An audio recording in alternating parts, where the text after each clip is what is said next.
I guess today it was really about, instead of just embarking on a presentation that talks about what we're doing in the ICT space, I thought it was relevant to actually tell you what's actually happening in the whole of government space for the state of Queensland. And I think it's important for you and I know there's a mix of people within the audience, but just to understand the environment within which we're working at the moment and what that vision is. And I guess there's some key things here that really talk about that vision and becoming a government of the 21st century, where I think ICT can actually really help us with that. But it's also about being responsive to our customers' needs, and that's not our internal well, it does involve our internal customers as far as agencies go, but it's also about who are we really doing this for at the end of the day. And I think it's, I guess if you're Queenslanders, it's those of us in the room who are Queenslanders and who pay taxes, but it's really the community out there.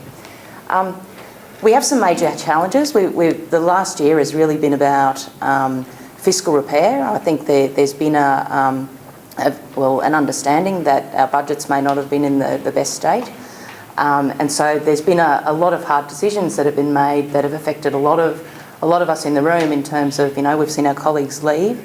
But that's really been about trying to get us to a point where we can actually do something and move on.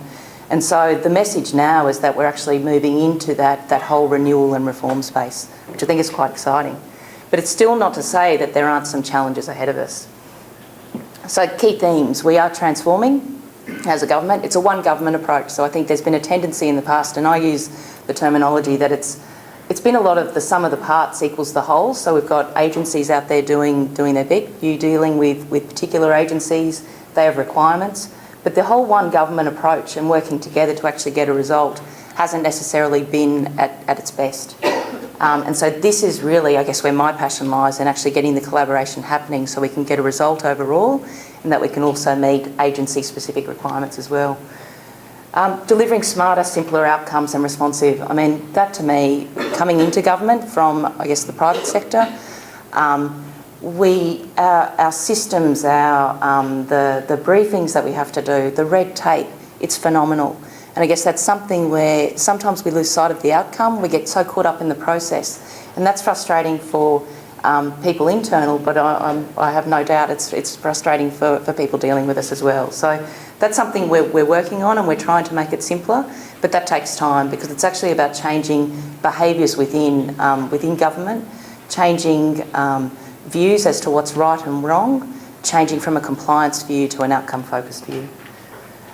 Moving from being a service provider to an enabler of services, that's something quite new for us, and I think that's what the changes over the last year have really seen, that we're moving out of doing business ourselves to actually relying on others who may actually do it better than us, or even getting into that whole contestability space. Well, it might be okay for us to still remain in that business, but we just need to be competitive.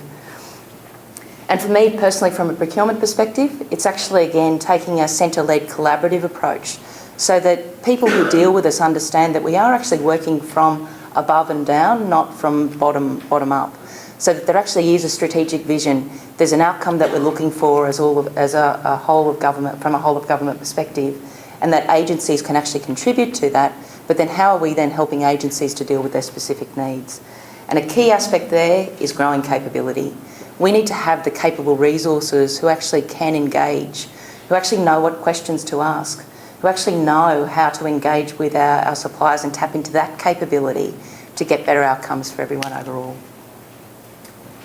So, hey, we're transforming, and it really is about doing something differently.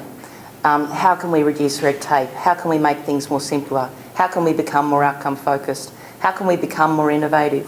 How can we actually access and improve our capability? And we've had a number of reforms and reviews happening like over the last few months, last year, from the Commission of Audit through to procurement reviews, through to, I think, which is quite exciting for us too, is actually establishing a one government set of values so that, it's not about each agency, thinking something is more important. It's how do we fit into that whole. So the challenge, procurement's actually been identified as a key lever in driving this change, in being able to return our budget to surplus and restore Queensland's AAA rating. So Queensland Government has actually given us or has provided a decision whereby we can actually embark on a procurement transformation program. And ICT fits in that space as quite a key category for us. It's about developing that whole of government strategic approach to procurement. And then it's also about taking a phased approach. You know, I've heard of late it's fail small but fail fast, but actually having permission to fail. So we may not actually get it right. And I think that's an important message here today, that we're learning, we're growing, we want to do things differently, but it's not about that we've got the perfect answer right now. And that's where I guess we're asking our suppliers, our customers to actually work with us in that space. As I said, we've had a challenge presented to us. A first step for us, and I noticed the question before about a whole of, one policy overall. Well, that would be terrific.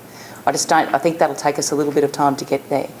But we've been reviewing our procurement policy, and it really has been about the fundamental, or a key fundamental aspect for actually driving change. So we've gone from a 40, 50-page document, which very compliance focused. I mean, there are some principles in there if you can read through the pages. But we've really driven some change here in terms of bringing this back to a 1.5-page document. There's some interpretation, which is 4 pages. It's still to have approval from CBRC, but we have commitment and endorsement from our DG Council, which represents the top 7 agencies, as well as the Under-Treasurer, and as well as the Department of Premier and Cabinet. So you're seeing something here that hasn't actually got approval yet, but it certainly has endorsement, and we think that there's not going to be too many changes. It's principles-based, which really is freeing up or providing people with the opportunity to think. And that's what we're trying to do, is think differently.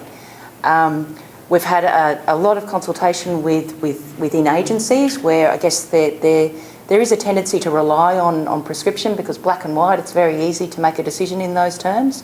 We're trying to actually create a framework that says you can play within these bounds, and gosh, you can do a lot within those bounds without actually getting in trouble.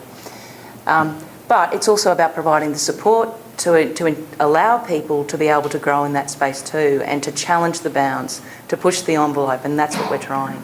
So as well as driving savings and benefits, which, I mean, that's important. I talked about the fiscal environment. It is about driving a one government approach, so saying that, again, it's not the sum of the parts equals the whole. We actually have to start with the whole and then work out, well, what is that whole? Are we spending more than what we actually need to be doing? Are there more innovative solutions out there that we can actually tap into? Reducing red tape and administrative burden, striving for procurement excellence, so that again is in that capability space, and actually presenting us as an attractive customer to you. So we spend close to $11 billion on external goods and services, and I'm challenging whether we actually need to spend that in the first place. ICT spend is an important category, and it's been identified as what we call a mega category. But in looking to the future, we actually need to start considering how can technology, how can it enable effective service delivery to Queenslanders? Remembering that, we're really only here to facilitate. There's actually something else out there that's more important than us. Whether we need to own and operate facilities or commodity ICT, or whether it makes sense for ICT to be provided as a service. And I think the important message here is that it's not a one-size-fits-all approach. We can still have a one government, but understand that there are different solutions for different needs. To me, I thought, now it leads into like the ICT services arrangement that has been out in the market. But really, the whole idea behind that was about, and this is the thing, I think we start with what our objectives are. It's about efficiency and effectiveness and streamlining and standardising procurement. Well, that sounds pretty good. Reducing red tape for both government agencies and the ICT industry when responding to quotes. I think that sounds all right. Increasing competition through opening the marketplace based on capability. Again, that win-win for everyone.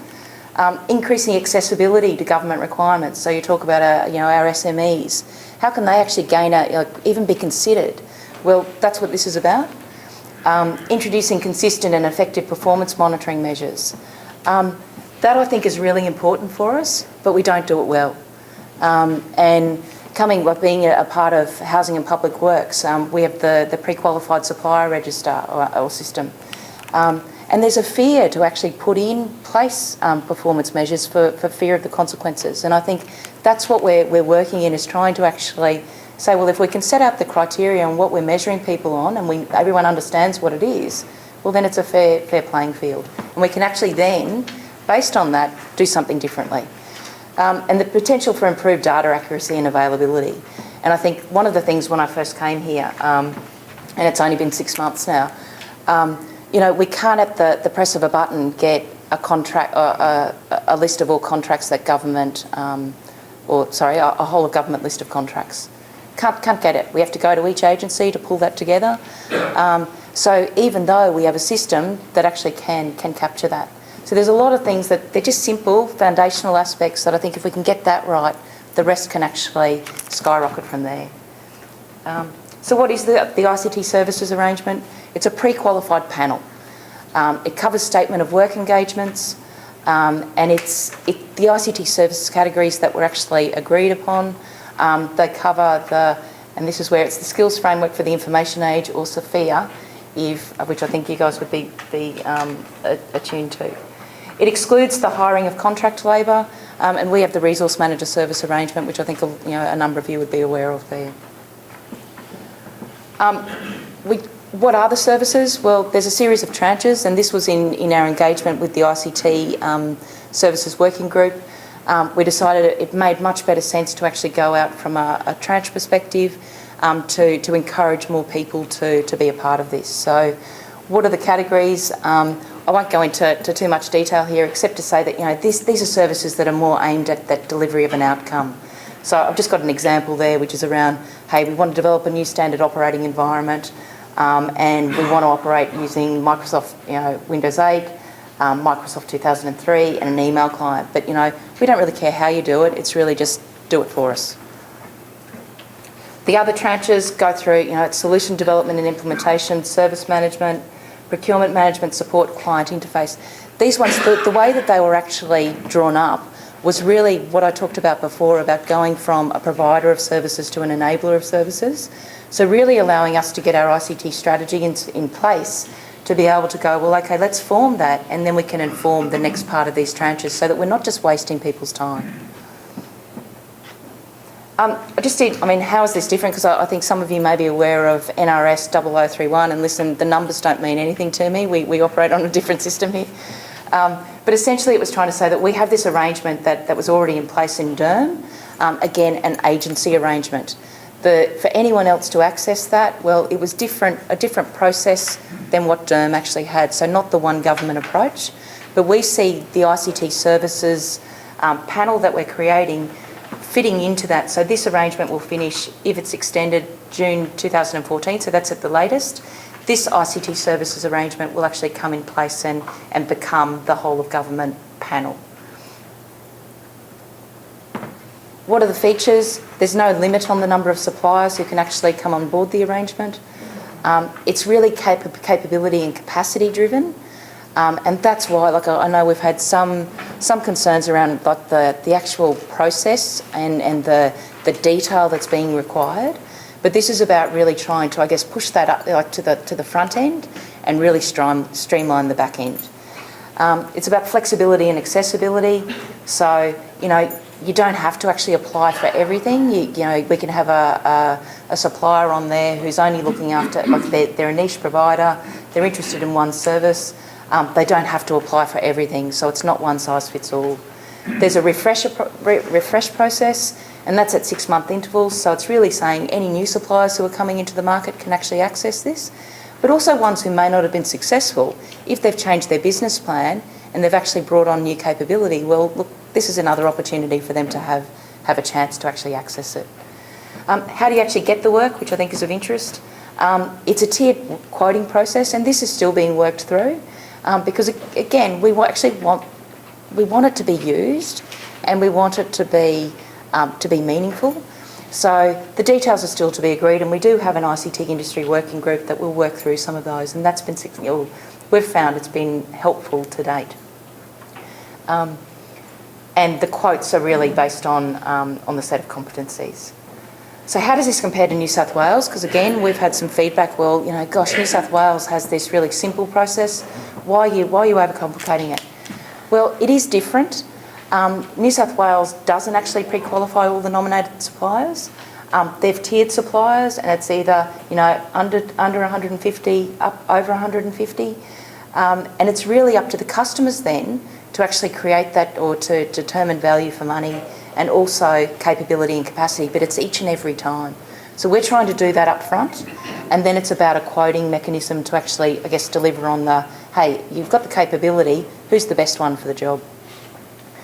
All suppliers are pre-qualified in our system, and key outcomes, well, hopefully it's a high level of confidence that, you know, we actually have a capable contractor on the system. So for our agencies, they're able to actually look at the list and go, oh, you know, they can do that work for me. I don't have to worry about, all I have to worry about is how much am I going to pay.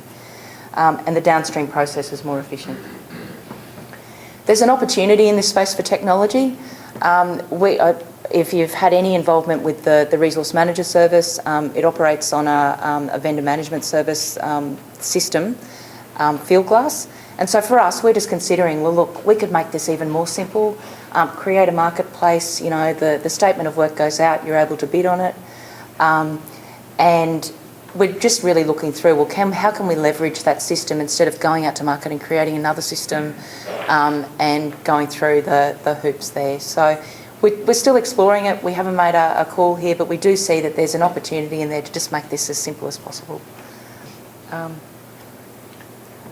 Acknowledge some concerns. Again, I mentioned the amount of work in funding, but as I mentioned too, it's really about, or the method to the madness is about trying to put the work in up front to really streamline the back end. Now, if that's not what happens, well, then we want to hear from you, because I think we haven't met our original objectives. And I think that goes back to what John was saying before, you know, complaints. Well, gosh, you know, wouldn't it be great if we only got 4 complaints?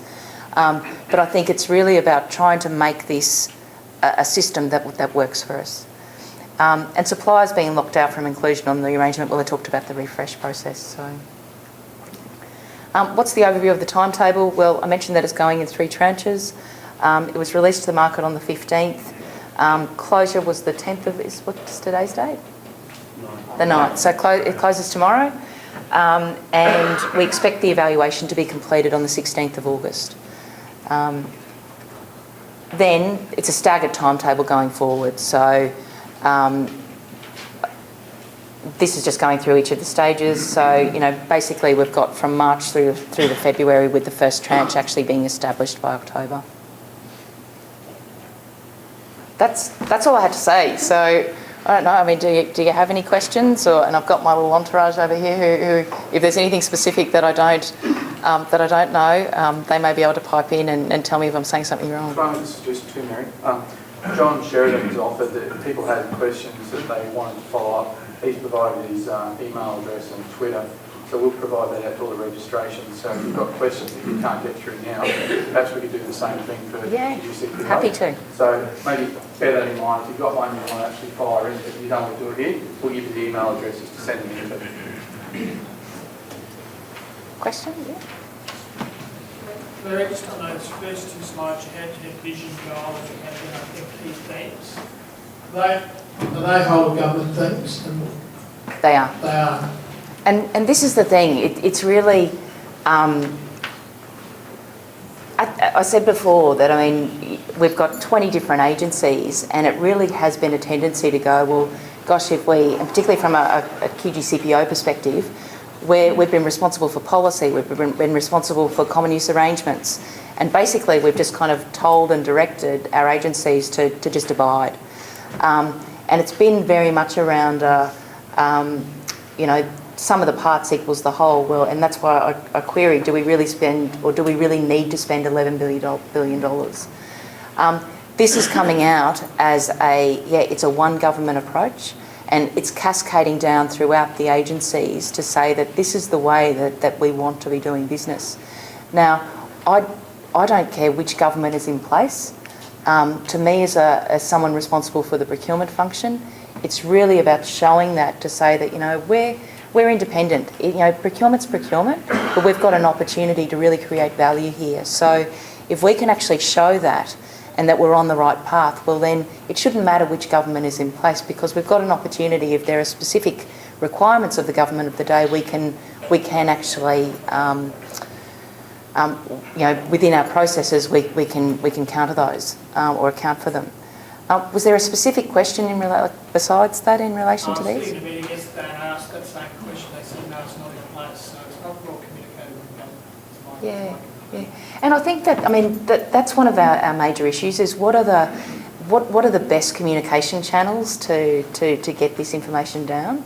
Again, being new, there's been a tendency to rely on, it's the DG communication, which is very much, it's a briefing note that goes to the DG and then letters go out to each of the agencies. And there are different ways, and I think what this is really trying to drive is that we each have a leadership responsibility, and it's about how do we cascade that to our teams, how do we personalise the message to our teams to actually make them want to be a part of this. And that's really the changing environment within which we are, but it's a journey, so we certainly aren't there, but this is being, I've been in a number of sessions where this has certainly been at the forefront, and we're just going through some cultural renewal workshops at the moment too, which is really around the one government values. So why go and spend time creating our own values as an agency that all lead up when it's really about, well, no, as a government, these are our values. This is what we expect of our employees when they come to work. This is how we expect them to act. This is how we expect them to behave. And it's only then, because it's people who really get the results, and I think it's the right people who get results. But we need those, people who are willing to actually challenge the boundaries and, if we really are serious about getting some different results. Are there other questions? Yeah? Yeah, Mary, I have a query regarding, I'll just push from compliance to principle-based decision-making around procurement. And I think it's fantastic. And what it actually does, though, is shift responsibility for making those decisions back to the agencies to work within a broader framework. I'm curious as to how QGCPO is engaging with the agencies to build that capability and, how we as suppliers can help support those initiatives. Yeah. So I talked about a procurement transformation program, and at the moment we're just getting ready to embark on a wave one of that initiative. And it's not QGCPO and it's not agencies, it's actually a procurement task force which has representation from across the sector. And to me, out of that, one of the major aims is, and we will engage with some external providers as well to actually assist with capability, because we recognise there is quite a big gap. But so it's hands-on learning. But we're out of the procurement task force, we have representation cross-agency and cross-functional to try to get the view that, look, we're really serious about this different way of working. It's not about what's QGCPO responsible for and then, hey, agencies out there, you do your own thing and abide.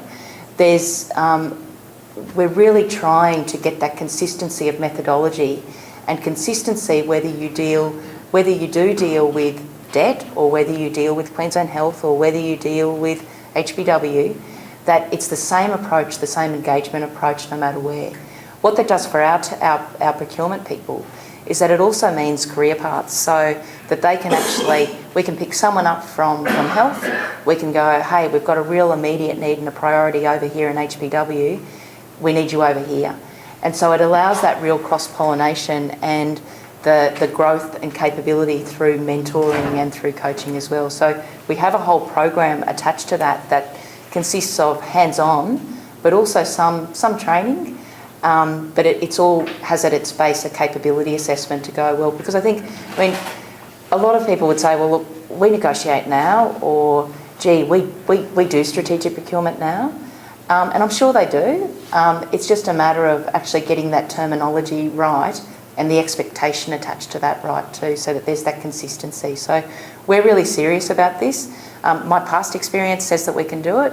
And this is a different environment within which to work, and I admit that, and it's challenging. But there's a lot of support for it, because I think there's recognition that we don't want this to just be an overnight initiative where we get consultants in and they make some changes and we screw suppliers and, hey, we're all happy. This is about a sustainable approach. And it's actually about recognising that suppliers are an important part of the supply chain. And we need to actually encourage markets. We need to make sure that, we're tapping into that capability, that we're engaging early in our solutionising instead of going, well, we know everything.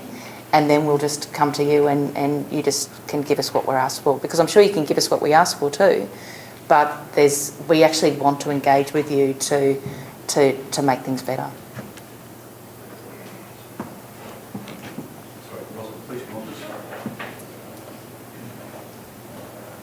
This is technology. I'm Ross, the Police Officer. I have a question for you. Two questions. Have you got a timeline on this cultural shift? And secondly, who is in the statement you've got over here on what needs to change, who is the customer at the centre of your focus? Yeah. Okay. Timeline on cultural change. It's being led by the PSC, so the Public Service Commission.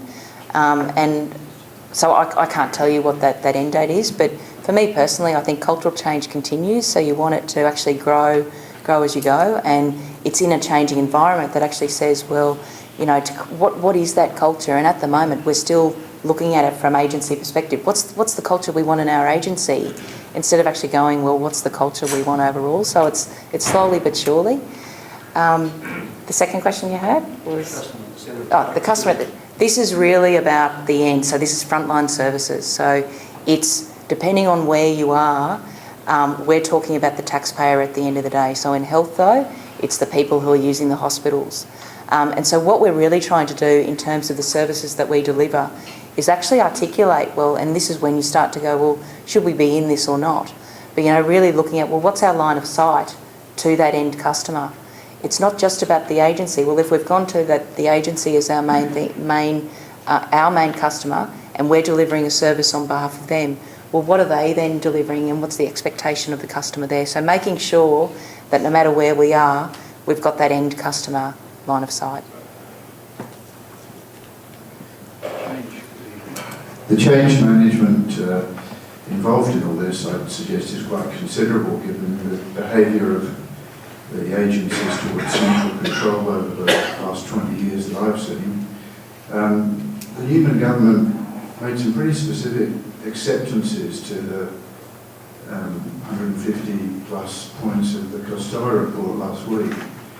And the 6 that related to ICT were quite specific about dismantling SciTech over a 2-year period, about outsourcing, the need to not necessarily own infrastructure, the whole information and software as a service plan. And I'm interested in how and where that's going, that in parallel with obviously the transformation of the procurement, that and I understand it's obviously not your specific department that's driving this, but how does that mesh with all of this, and when will we get to know what those agency plans might look like? If I can answer your question in a different light, part of the procurement transformation program and was really recognising that we needed to have accountability for whole of government.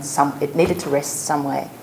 And so one of the things that we did was create a DG Council, because you can go up to our senior leadership team and they meet weekly, but they meet as individual CEOs and then they talk about things that I guess are important to their businesses.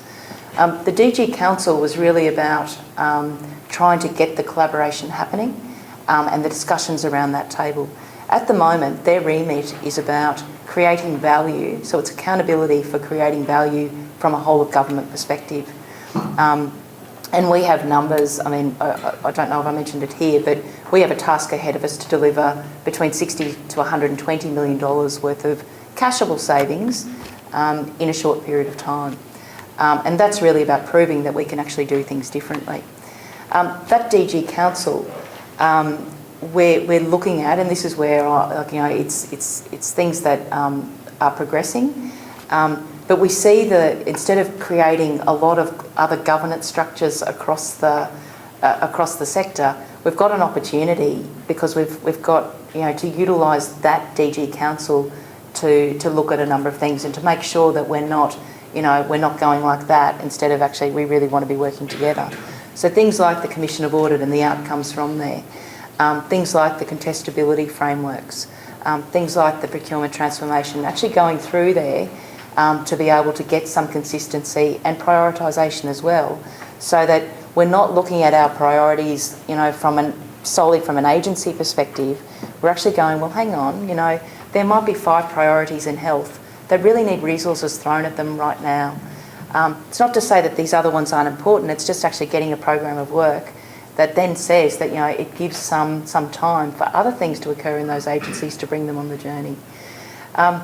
But I take your point, my relationship with the CIO and also with Decidia is very important so that we are actually all singing off the same page. It's about understanding our roles and responsibilities and where there are overlaps, but also about what outcomes are we actually trying to achieve. Because I think if you talk to Peter Grant and if you talk to Andrew Garner as the new DG for Decidia, we're actually all working towards the same thing. And it's actually just having the conversations, and that's what we're starting is those conversations. And there's no egos on the table. It's just about how can we know we've got to do something, how can we actually do this, and who's the right person to drive this. So I suppose I could add something as well, Mary, in that coming from the Decidia aspect of it, my minister is obviously responsible for, and he announced at the AAIA function about a strategy to move forward coming from the audit perspective that Peter Grant put through. So it's how that particular strategy, which is moving forward, how does that link with this strategy as well, the procurement reform strategy? And a lot of that work is happening right now till very wee hours of the morning, like versus 12 o'clock at night, some of the people involved. So it will come out and you'll see how that lines up. And there's a whole new governance structure in there which starts pulling those agencies to also be part of that strategy. You're right, it's a huge change in the process. Going to what Mary's talked about, the ICT services arrangement. This is something government isn't really good at. You won't hear many of us talk about it like this, but we're not good at being able to absolutely categorically describe exactly what we want. So it's going to be a bit of a journey. We're going to all have to work together to get this working right. But the opportunity at the end of it is fantastic innovation, because we'll be able to let you do the innovation which will be the outcome we want.